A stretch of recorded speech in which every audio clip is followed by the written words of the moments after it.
How to make a large chocolate gnome. Start with a bucket for a mold box. Insert a bag into this bucket to help pull it out of the container. A bucket with a slight outward angle will help. Make sure your object won't float. We filled this guy up with sand and taped it shut.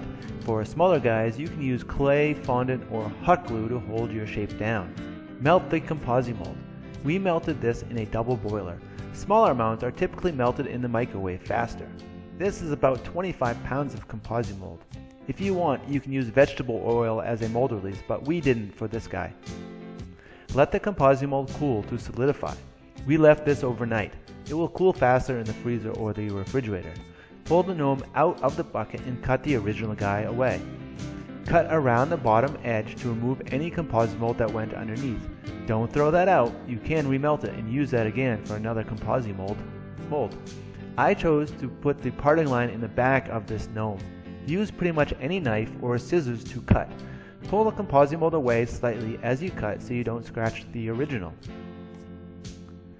After removing the original, we are ready for the chocolate. I am making this gnome hollow, so this took about 12 ounces of chocolate. Start by putting the chocolate directly into the mold with a spoon. This ensures that all the areas in the mold are covered with the chocolate. Then just build up and around. The first layers only need to be thick enough to cover. Then you can pour in more chocolate and swish it around and around.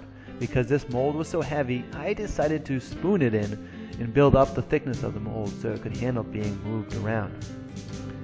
Give the chocolate plenty of time to cool and get firm. Placing it in the freezer for a bit can make it a little stronger. When it is completely solidified, peel the ComposiMold away and pull out your chocolate gnome.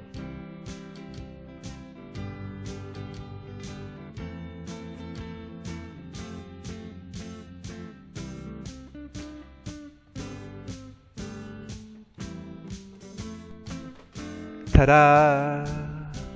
This would of course make an excellent cake topper and is much more interesting than another chocolate bunny. Of course, you can do many other shapes in chocolate as well. If you want, post ideas for our next how-to video. Don't forget to subscribe to see lots of other videos on how to make cool stuff, and please visit ComposiMold.com. Thank you very much.